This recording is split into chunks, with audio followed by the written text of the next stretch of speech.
welcome to this episode of Think Business. I'm looking forward to talking about the power of giving back today, and at the same time that you're balancing your business. Hassan Dixon, it's great to see you. Always great to see you. I'm looking forward to connecting with you. Your day job is director of Berkadia, and we're going to talk about that. But you're also the co-founder of the Shiane Dixon Foundation, and we're gonna really dive into that: the power of giving back, the power of legacy, the power of honoring someone's memory, and we're gonna kind of dive into that a lot.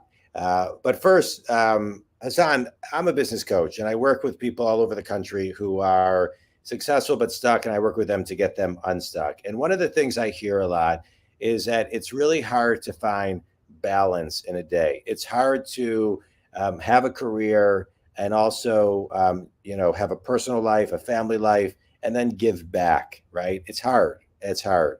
And so we're going to be talking a lot about today about a little bit about your business and more so about the Shiane Dixon Foundation. But how do you balance everything? How do you get unstuck to do a little bit of it all? A little bit of all. And first and foremost, appreciate you having me on, John. It's truly a pleasure to be on my fellow brother on this. But the balancing act, it's always a tough one, man. It's a lot going on. But the reality is, and what I found out through time is that if you intentionally make the time to balance your schedule and do what you need to do, you can make it happen. I do think there will be some stress there. There will be some hoops and hurdles there. But once you kind of get a concrete schedule and you're intentional about it, really the sky's the limit. And that's what I've been able to do. And granted, I have my hoops and my hurdles as well. Hoops of fire, to be honest, trying to figure out scheduling and stuff between business and nonprofit and volunteer stuff. But yeah, just be intentional about it, and it usually works itself out. Well, and I think also, Hassan, I think sometimes it's also easier to have the intention when you're doing something that you are so passionate about, that you're in alignment with, and that fits who you are. In this case, you founded this foundation. I think sometimes people get on boards or get on committees that aren't in alignment with what they really want to do or why they really want to be there. And so to me, the message I'm taking from you is, if you're going to have intention, the intention should even start with what you choose to get involved in. And in community, what I'll suggest is, grow the muscle of learning how to say no to things. So the things that you want to say yes to, they appear. So thanks for that. It's good to talk about intention. So I want to kind of keep this conversation of intention going on for a minute, because I think it's something that I talk a lot about as a business coach, right? Setting intention for your day, and setting intention for, pretty much anything you do, and taking that pause to actually set intention, which really can take under a minute or under 30 seconds or under 10 seconds, right? I say that because I don't want people to get confused that setting intention is like a 1 hour, thing that you need to do. And so when you're setting intention, what is one thing that you do that you can share with other people to make setting intention a little bit easier for them? I would say when setting intention, what I do is I find, whether it's a small, big, or medium-sized detail that I really love, like, or really appreciate to make me want to be intentional. And that's how I do it 1,000 times over. It kind of falls back on what you were saying before on how you need something that you actually really, that really gets you going in order to make that effort to be intentional. But that's basically what I do when I'm working to be intentional. Just fixate on some little minute detail and kind of go from there.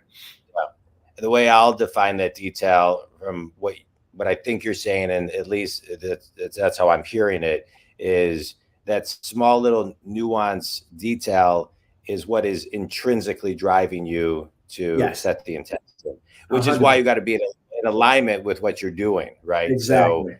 So, right. So I love that. Thanks, Hassan, on that. All right, so let's talk about, we're going to do a little mini business course, right? We're going to wrap in a mini life course. and because I want to learn more about the Cheyenne C. Dixon Foundation. And before we get into the course, I want to know kind of the foundation. I know a little bit of it, but from you, the foundation of, how and why it started, and what the, and and how it is of service now to people. Mm-hmm. Got it. Got it. I guess I'll start with how it started, kind of just take it from there and how it's a Yeah. service.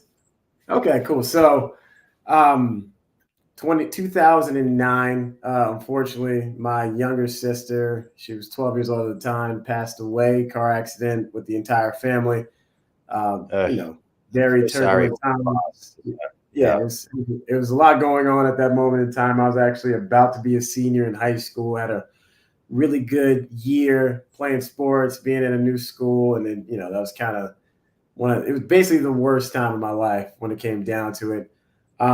Personally, I'm not the type to really curl up in a ball and just not try to move forward from things. And it took a little bit of time, but as time progressed, I was like, how do we continue to honor Cheyenne's name at a very high capacity? Because she was a straight A student, she was a great athlete, and she just went above and beyond all the time. But one of the biggest things that really allowed her to do that was the resources she had. She had great financial backing. She had access to different mentors and teachers and the family to really keep her grounded, to really, I would say, emphasize her attributes, her raw attributes of intelligence and all those great things. And kind of piece this together, like, how do we honor Cheyenne? How do we do this? And we concluded, why don't we just award the kids that are just like Cheyenne, the kids that are going above and beyond, that are doing as much as they can do inside and outside of school. And we started at Cheyenne's middle school because she was in seventh grade when she passed. So we started at her middle school, Rocky Hill Middle School in Clarksburg, Maryland, and started out giving an award immediately. And this was something that my mom put into fruition with the principal there back in, I think it was 2000, it was 2009 going to 2010. They started immediately. And we've been doing that ever since. To this day, I still give out the award for it's like the Shiane C. Dixon Leadership Award at Rocky Hill Middle School. Basically, it's like the coolest, most popular kid that's doing everything, getting all A's at Rocky Hill. Yeah. It's been nice giving that out. And as time progressed, we didn't have the nonprofit yet. We just kept doing a lot of things in Cheyenne's name, just to keep everything alive as much as possible. And it wasn't until I would call it 2019 where we created a nonprofit. And in this moment in time, we talk about synergy. We made sure that we can align everything. So I learned a very long time ago, my passion is actually teaching, and kids specifically. So I started really doing that on the ground, fresh out of college in 2017, just volunteering, going to schools, doing my thing. And by happenstance, I was able to start a program.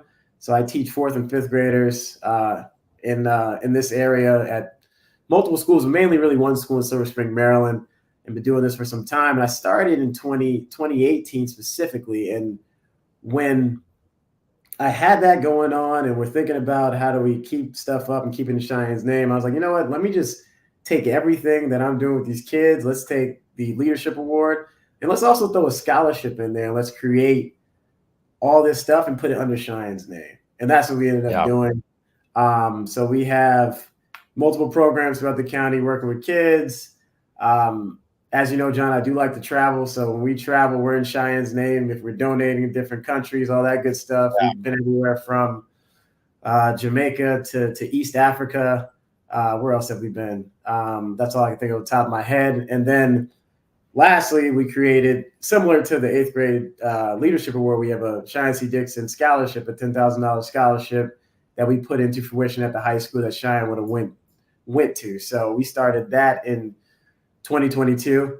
And we got 2 award winners so far. Now we got one coming up in the in the next month or so. So we have interviews probably next week. But yeah, that's how it all came into fruition. And we just want to make sure that we continually one, just give back to the community as much as we possibly can, and also just keep Shiane's name alive Yeah. um, for many years to come. So Well, my thoughts and prayers to your entire family for that loss. I can't imagine how devastating it was, Hassan. mhm. But what a beautiful tribute to Cheyenne to build, this legacy of her name and her um, and just the intellect, that you're talking about, how she, was a straight A student, and just kind of passing that energy. Mhm. It's every parent's nightmare and every sibling's nightmare, right? What you've walked through, and what your whole family has walked through. But what a beautiful, path that you have built out of tragedy.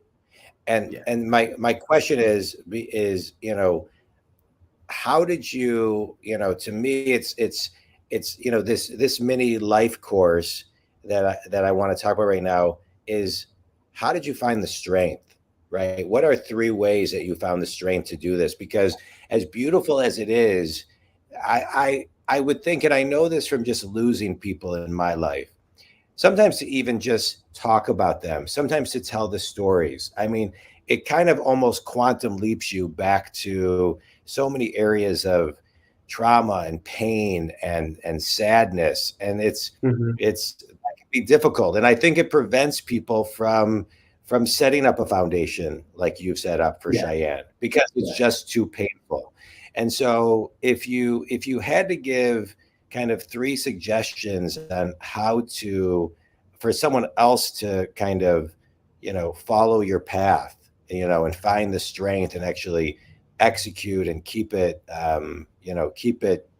growing, what would those three Yeah. things be? Three things. I'll start with one. I would definitely say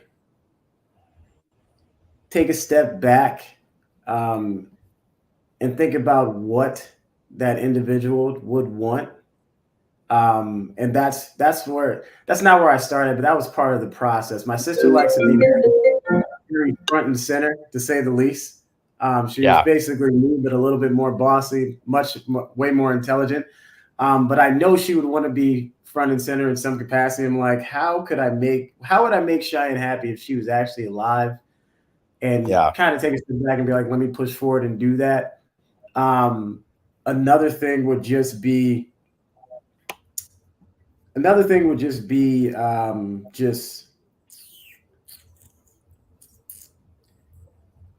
I would just say pushing through that adversity you felt and that those just emotions that you feel rawly, um, and channeling them to do something of substance in opposition to, you know, maybe getting stuck in a bar or shell and not wanting to move forward.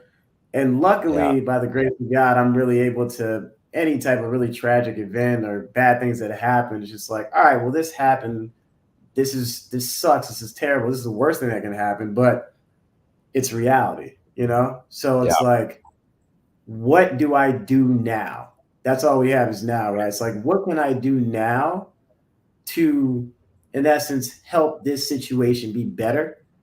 And yeah, and really that's what we did, man. We're just like, all right, let's just push forward. We have this moment in time, and we just, help others and make sure Cheyenne wasn't here just in vain and just, for some moment in time. Like, we're going to make sure that this is helping as many people as possible, this crazy event that took place. Um, and, I would say really lift up society while doing that. yeah, Um, and lastly, I would say the biggest thing on why I feel like we really were able to do it, uh, uh, just getting outside the box of what's typically done. Um, yeah, that's one, and that's me, John. As you know, like that's where I yeah, live. That's where I want to be. That's who I want to be as much as I can. Just being outside the box, thinking outside the box, doing things that are tough. That's kind of like my thing. But at the end of the day, getting outside the box and not doing your typical, I would say, relive of or like mourning of an individual, and just taking it to a higher stratosphere. That's what we really. That's how we really. I was able to kind of really put it into fruition. It's like, all right, well, this is what's typically done. This is what people do. We usually go off of how we're feeling. I feel some type of way sometimes. I wake up and I cry sometimes, but it is what it is. We are here now. Push forward and let's try to use this and take as much positive as we can put onto the earth from it. Let's do it. Yeah. So I hope I answered the question for 3 off the top of my head. You did. You answered it beautifully. As I'm listening to you talk, it's like, you're doing such soul work, right? You're helping so many souls. You're honoring Shiane's soul.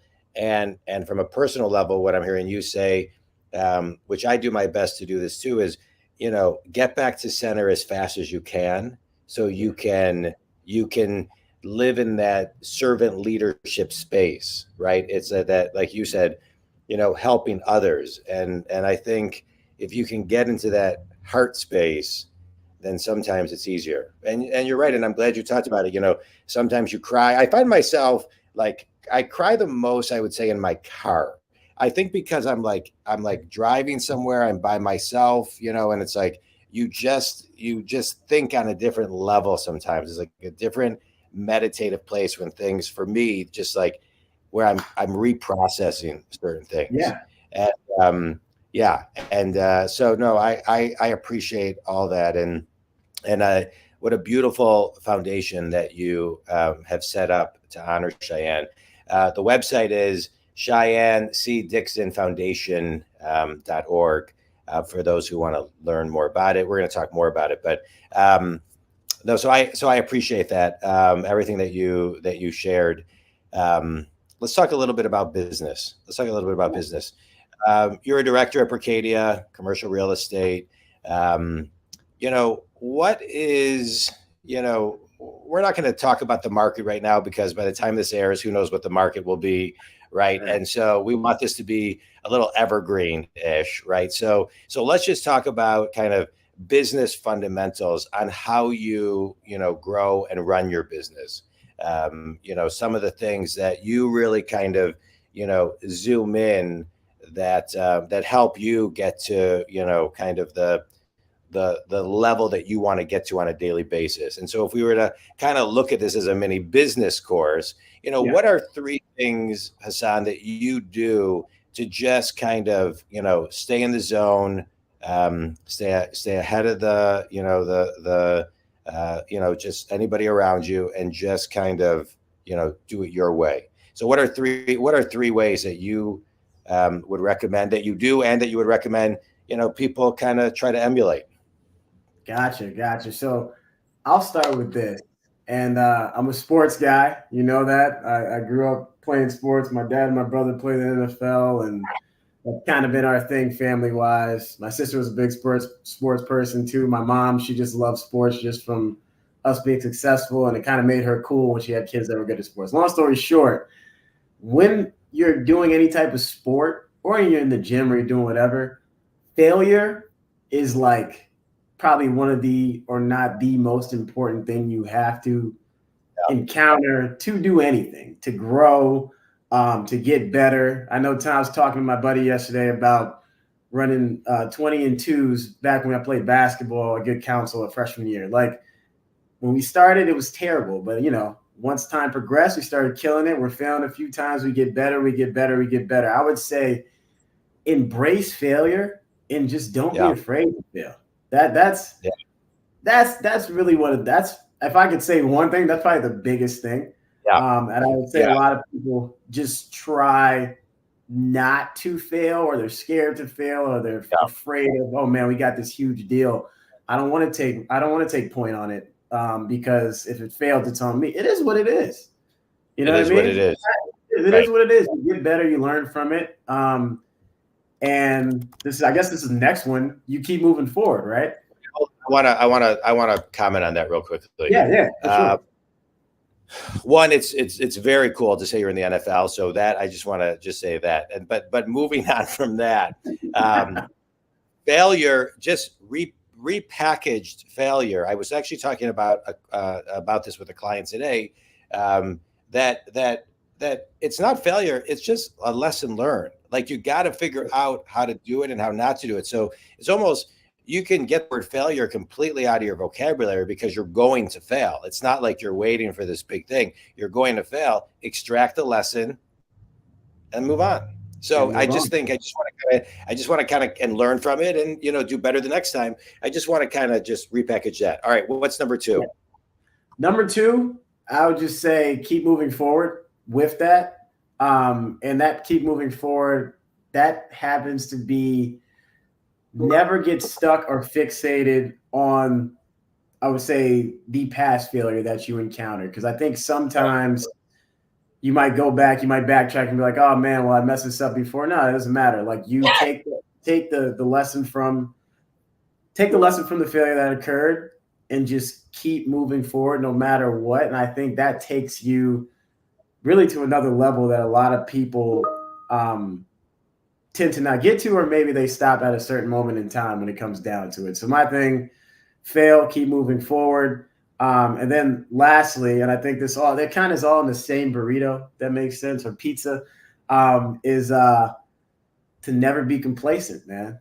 Because Yeah, you got to keep growing no matter what. You never stop. Because when you stop, you get bored. When you get bored, you typically die. So it's like, how do I deplete this idea of complacency, or deplete this feeling of complacency as much as possible?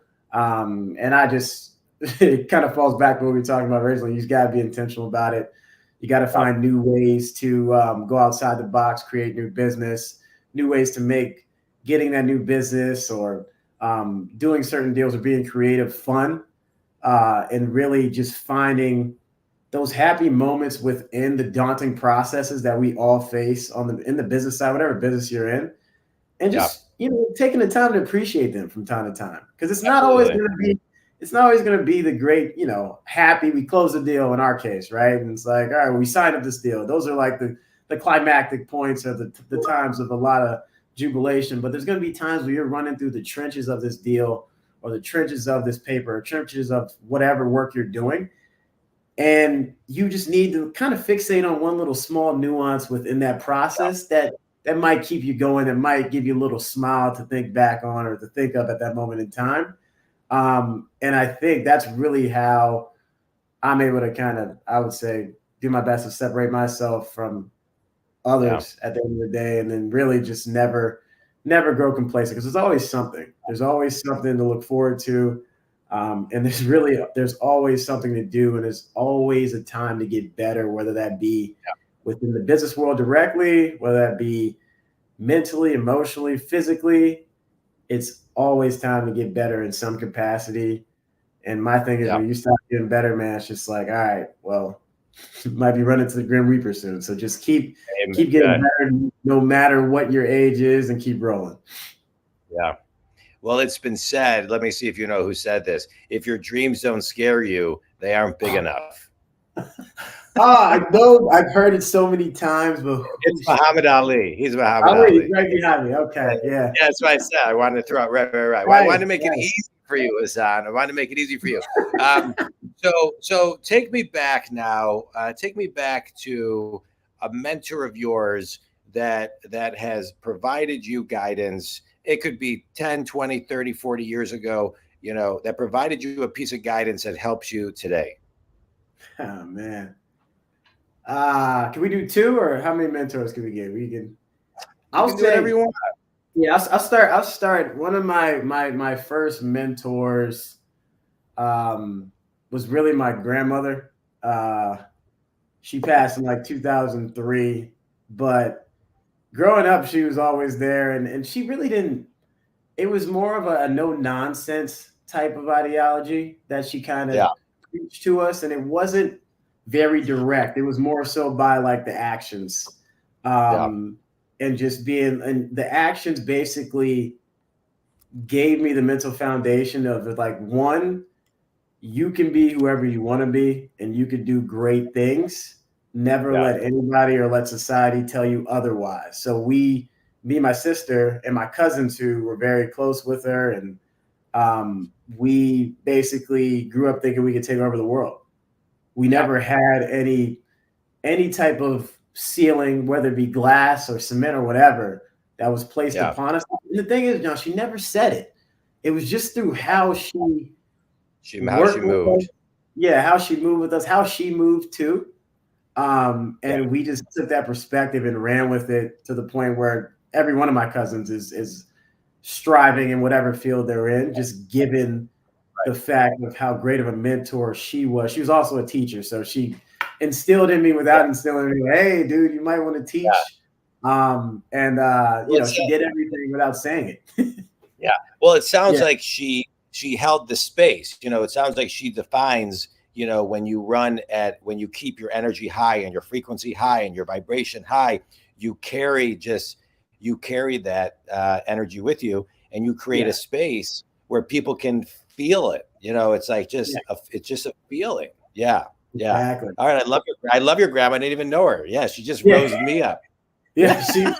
She was excited, man. She could get a Yeah. little Yeah. crazy too, but she was Yeah. she kept us in line, man, and she taught us so many things without even having to Good. blatantly say it, which is I feel like the Good. best way to really be a mentor at the end of the day. So Absolutely. Absolutely. All right. yeah. Tell me your second mentor in under a minute. Oh, second mentor under the minute. I won't go typical. I'm gonna go with one of my guys I met who, man, fresh out of playing football and all this good stuff. And I didn't understand anything. And I met this dude. His name was AJ Raju. His name's still AJ Raju. He's a lawyer out in Philadelphia. I went to Temple University. And he was one of the first people who actually sat down with me outside and talked business, like outside of the sport arena, had coaches, had Yeah. all these things. But he's the one that really made the business world cool for me. Yeah. And he also made the idea of giving back even cooler. So when I saw Yeah. this guy, he's killing it. He's doing all these deals.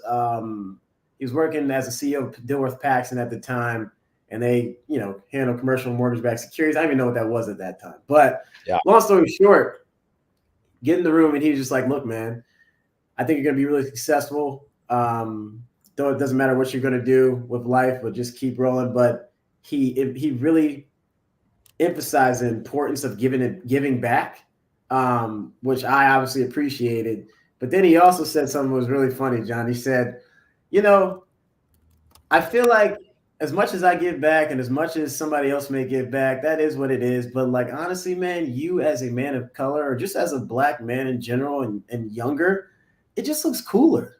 Yeah. And when he said that, I was like, that's very direct. I'm like, that's kind of I kind of can see how, yeah, that makes sense. Okay. But he was very straightforward. And just like basically he was kind of the first person that showed me like, all right, well, this is you can balance this for sure. Because I saw him doing Yeah. it. He's more Good. busy than I am, period. Yet he's just doing everything. It's like he balanced it perfectly. Yeah. He had this foundation. He was doing these deals. He was originating. He just was doing everything at a very high level all the time. So I'm like, all right, well, if he can do it, then maybe I could do the same thing and maybe do it to a higher capacity one day. So I love both those stories. When I was 18 years old, my dad gave me a set of tapes that's by Brian Tracy called The Psychology of Success. And he said to me, Jonathan, I think you'll do really well in school, but you'll learn more from these people. I became obsessed. At that time, I knew I wanted to become a business coach and write and help other people and have a global business. I knew at 18 years old. That was before the internet. wow. And when I listened to the tape sets by Brian Tracy, one of the very first things he said is, if somebody else did it, so can you.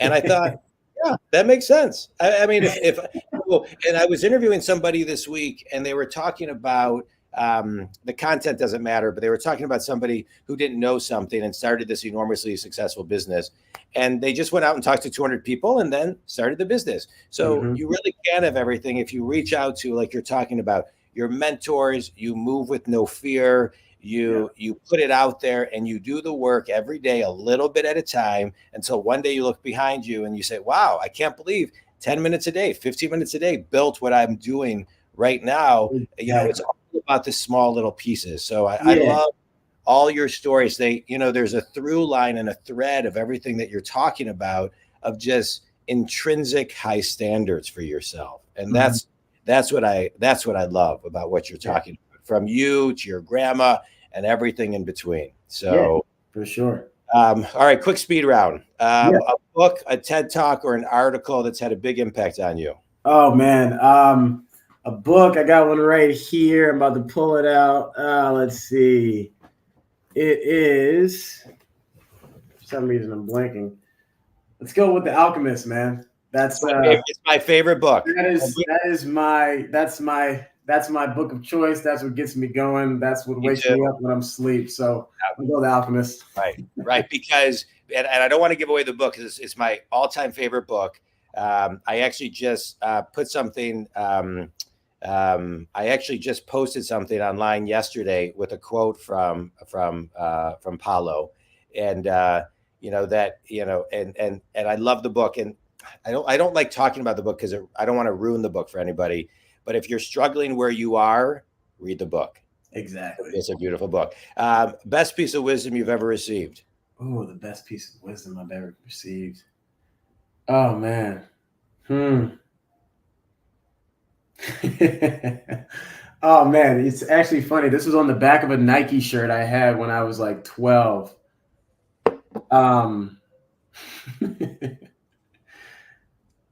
It was like the difference between a man who can and a man who can't is like nothing, and they're both right.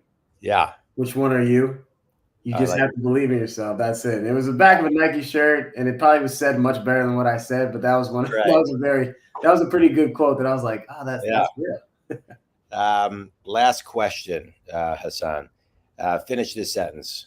One thing everybody can do to raise their own level of standards and get to their next level of potential is consistency.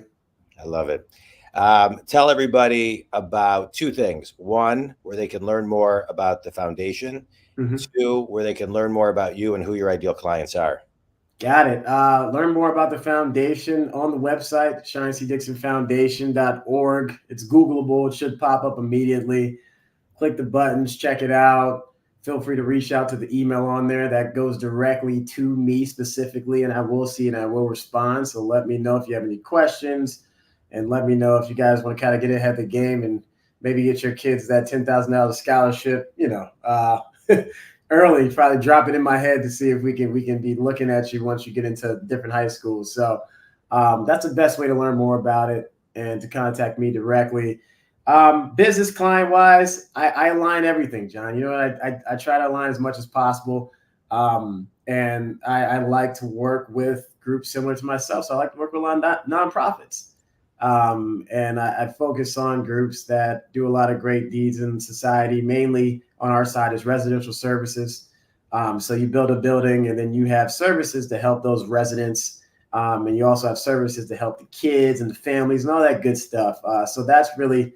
And you provide them. Provide them with financing to get their buildings built, to refinance their buildings, to buy different buildings, and to also even more importantly, to start the residential services or to grow those residential services. So we have a deal we close in my backyard, one of my clients. And they don't even have residential services at that property yet. But I feel like a few years down the line, after our refinance and a few things work in combination within the market, I think that big apartment complex will definitely be able to have residential services, and that's the biggest win, man. Yeah, that's the biggest win. When they ask me, like, do you want to write an article on this? I'm like, no, I want to write an article once the residential services come into fruition. Yeah. Like, I'm not trying to, we close deals all the time. It's fine. I want to see when we actually impact and we create this new thing for these kids, for these families that hasn't been seen before in this area, or really at that capacity, because there's a lot of units. That's when we'll talk about maybe writing an article on it. That's what matters. So, I love it. Yeah. I love it. Hassan, I love this podcast because for many, many reasons. I get to talk to people all over the globe. But, as a business coach, I work with successful people who are stuck and get them unstuck, from solopreneurs to fortune companies, from salespeople, managers, executives, owners, et cetera. And I love it. And when I have guests, they align with my mission of helping people get unstuck. And you shared a ton of content today. I want to extract just a couple things, which is one, embrace failure. And then, as we kind of talked about, look at it as a lesson, and really just have high standards for yourself, Yeah. right? And create that space that your grandma created for you, it sounds like that's the space you hold for yourself. And that's the space that others feel when they're around you, not only in your business, but also in the foundation. And lastly, and most importantly, is you know, making part of your legacy, keeping other people's legacy alive. And Cheyenne's foundation, and the beautiful soul she was. We keep her name alive, and it's in every ounce of what you do, and the lineage of every person that gets every scholarship and that's affected by the foundation. So, 100%. blessings to you and your family for taking something that was unimaginably horrific, and having the strength to do what you've done with it. So, I love that. I love that. So thank you for sharing. Thanks for sharing your story. Thanks for sharing your wisdom. Think community, if Hassan can help you, Hassan, tell him how to connect with you. I would say hit me up via email, Hassan.Dixon@Berkadia.com. That's HASSAN. Dixon at Berkadia, BERKADIA.com. So I love it. I love it. And Think community, you can reach me if you want to talk about any type of coaching, keynotes, or anything like that. Trainings at johndwoskin.com. Hassan, an absolute pleasure. I loved every second of it. Thanks thanks so much, man. Appreciate the opportunity. Stay on for a sec, just a second. Yes, sir.